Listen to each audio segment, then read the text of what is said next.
Menopause is normal, but it is a transition filled with physical changes and emotional challenges. We'll talk about what to expect and how to best manage menopause with Dr. Deepali Kashyap, functional gynecologist and founder of Galleria Women's Health. This is Health Talk with the Valley Health System, presented by the Valley.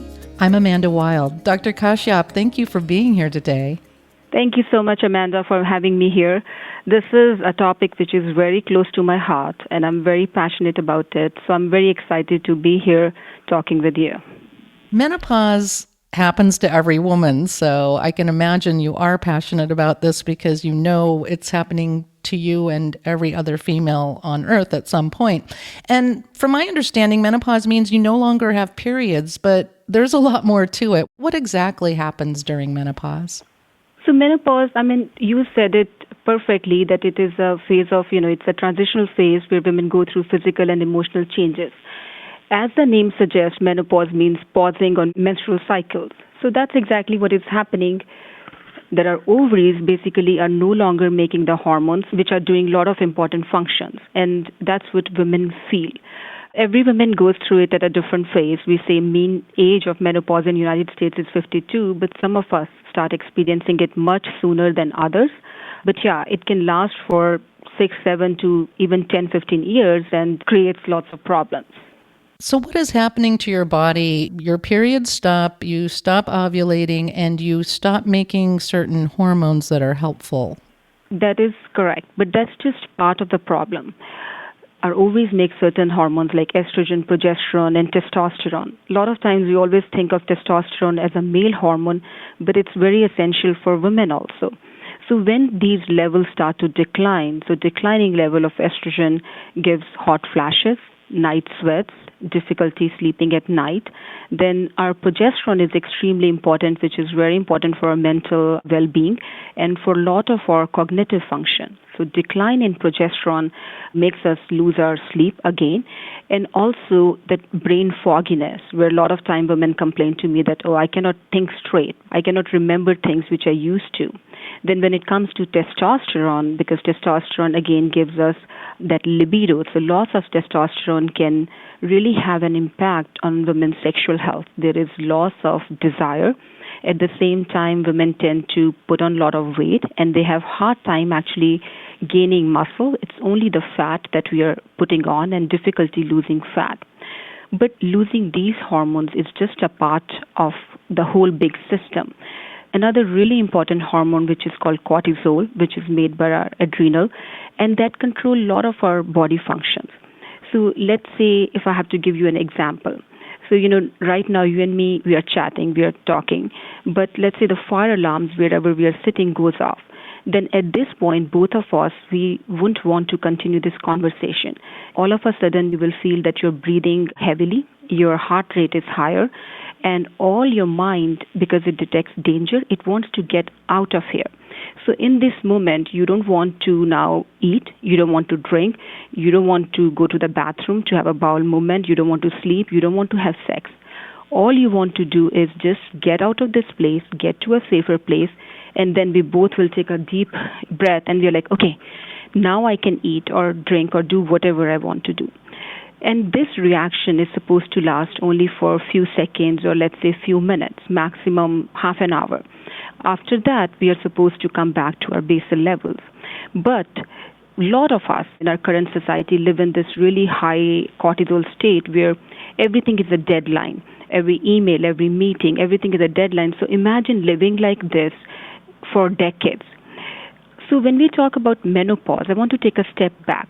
Most of the women, when we are talking about mid-40s, late 40s, and then early 50s. So if you think about all of our lives, this is the phase of our life where most women I see, the kids are getting older. If they have kids, they're leaving home. Our parents are also getting older. They have diseases. They are dependent on us. So women being mostly in charge of everything at home experience this. Not only internally is their body kind of, I don't want to say failing them, but it's changing because the ovaries are not making those essential hormones. And then externally, our work, our children, our parents, everything falls on us. So it's a lot on our plate. So let's say we have a huge trash can. When it's empty, you can put a big box and nothing is going to fall out. But once it's full to the brim, now even if you put a paper clip, that's going to fall out. And I feel when we are around 50, same thing happens because our bodies have been through so much that initially in our younger years we can do whatever and we are able to kind of bounce back. But now after decades and decades of all this damage to our body, we get to a state where it kind of gets really hard to bounce back. Plus, these hormones make a huge impact, declining level of the hormones. So I think when we talk about menopause, it's really this transition which is not only internal but external combination of factors that make women experience these symptoms, which, like most commonly we said, I see the three most common things are hot flashes, foggy thinking, and then vaginal dryness. And then, of course, there are other things like bloating, difficulty losing weight, loss of desire, irritability. They also kind of part and parcel of this, but this is exactly what is happening. And osteoporosis is one of those common symptoms, Yes, isn't it? because estrogen is very critical in maintaining our bone. So our bone, throughout our life, we are constantly losing bone and we are constantly making new bone. There is a balance. And when, again, in our teens, in our 20s, we are making more bone than losing.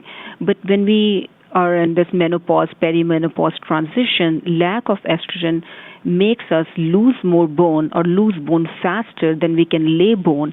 And that's why there's weakening of the bone, which in medical terms we call osteopenia, leading to osteoporosis. So there is hormone replacement therapy. Who is eligible for that and how does that work? So yes, and you're absolutely right. There is hormone replacement therapy, which basically, as the name suggests, we're basically replacing the hormones. So when we talk about replacing, traditionally we only do estrogen and progesterone, but even testosterone can be repleted. When I see women and they want hormone replacement therapy, there's a very important step in assessing whether somebody is a right candidate or not. Because as much as we love hormone replacement therapy, it does carry certain risks. Like there is theoretical risk of certain cancers, then there is also increased tendency to form clots or liver disease. So this is what I screen out. Like if somebody is at risk of those, any particular like breast, ovarian, uterine cancer, or if a woman is at increased risk of having clots, then those are not the people where we want to give them hormone replacement therapy and increase their risk. So most commonly like women who smoke, or women who have underlying heart disease, or women with seizures, or who had pulmonary embolism or clots forming in their legs in the past. So those are the people, or somebody has breast cancer, or a lot of risk factor for breast cancer. Those are the people we try to avoid. But I tell everyone that when I manage menopause, hormone replacement therapy is just one part of it. Because I said earlier that there are a lot of things which make us experience these symptoms. So for me, it's more personalized approach. If you come to me, then I really want to talk to you and I want to understand what's going on in your life, because wherever you are is different from somebody else, right? So I try to understand what symptoms are you having, whether for you vaginal dryness is worse or not able to sleep is worse. If somebody is not in a current sexual relationship, she might not care about vaginal dryness, but if she's not able to sleep, that's worse, right? So it depends what somebody is experiencing, how their lifestyle is, and I also focus a lot on the diet and how much somebody is moving, exercising. So it's management of those things also, which is very, very critical. And on top of that, if this person is right, then we can replace some of the hormones, which makes a huge impact.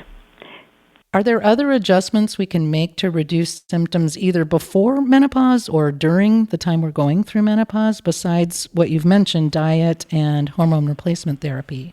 There are a lot of herbal supplements that I use in my practice that can help to control these symptoms.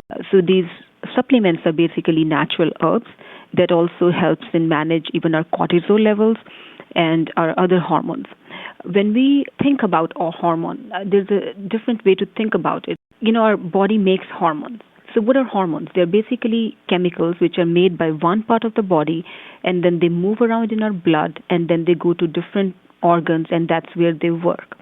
So right now, let's say in menopause, where we have lack of certain hormones, I think about it this way: what can we do to make whatever in our body lasting a little bit longer? Like, we can give our hormones are made from some raw products. So even supplying our body with certain raw products, and a lot of times it's really good diet, which means a lot of green leafy vegetables. So if we provide it with that, and also good fat, we all run away from fat, but good fat is actually really good for us.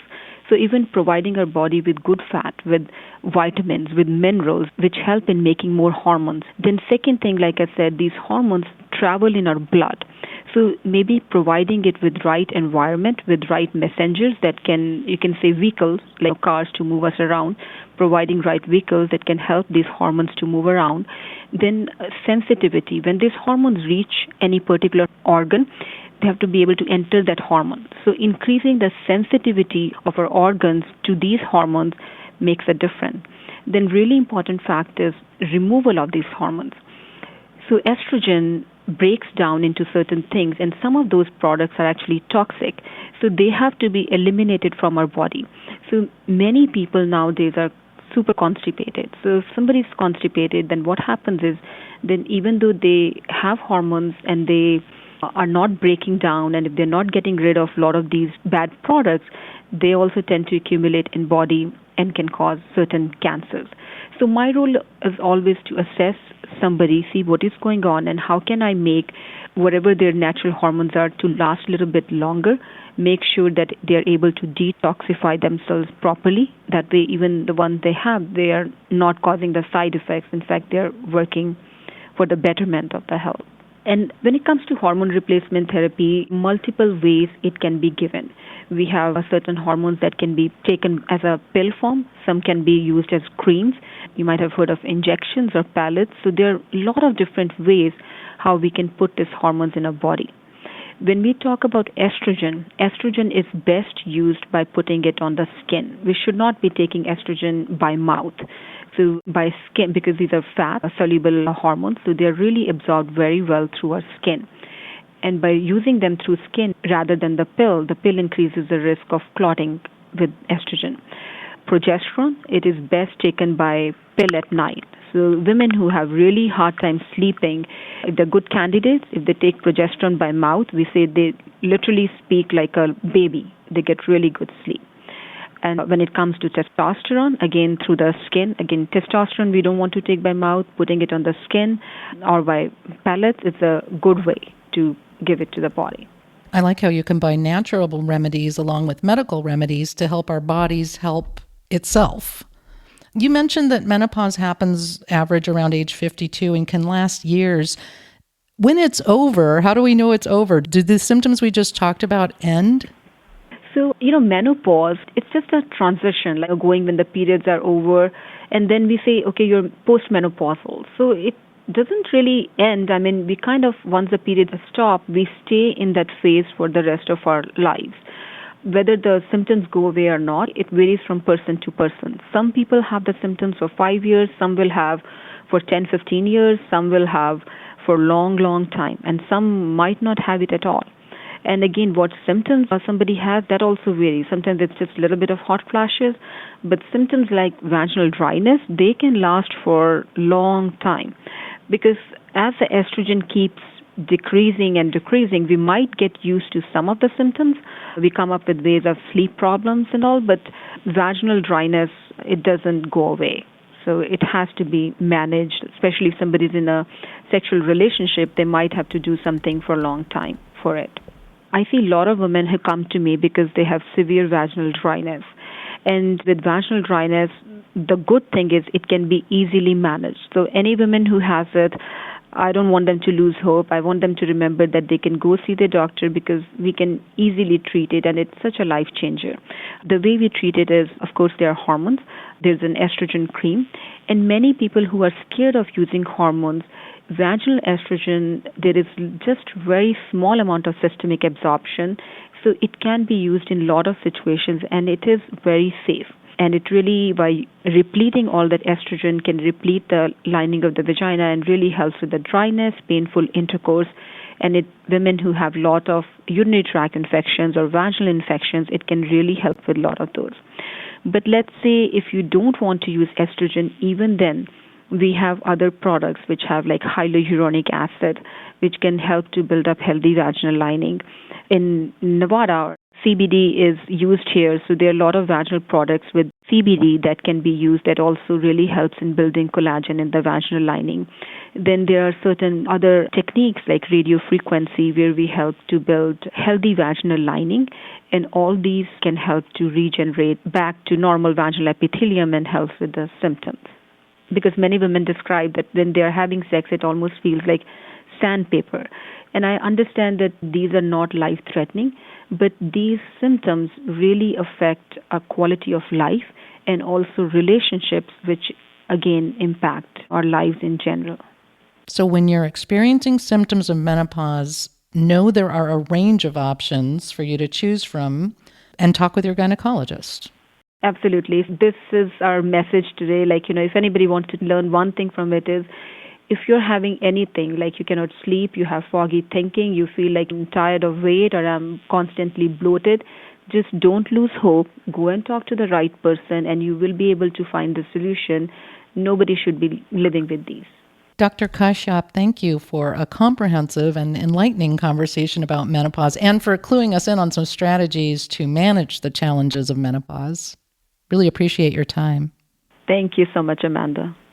That was Dr. Deepali Kashyap, functional gynecologist and founder of Galleria Women's Health. For more information, visit valleyhealthsystemlv.com. If you found this podcast helpful, please share it on your social channels and check out our entire podcast library for topics of interest to you. Thanks for listening to this episode of Health Talk with the Valley Health System, presented by the Valley. I'm Amanda Wild. Be well.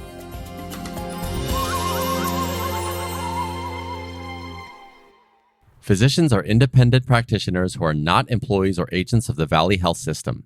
The system shall not be liable for actions or treatments provided by physicians.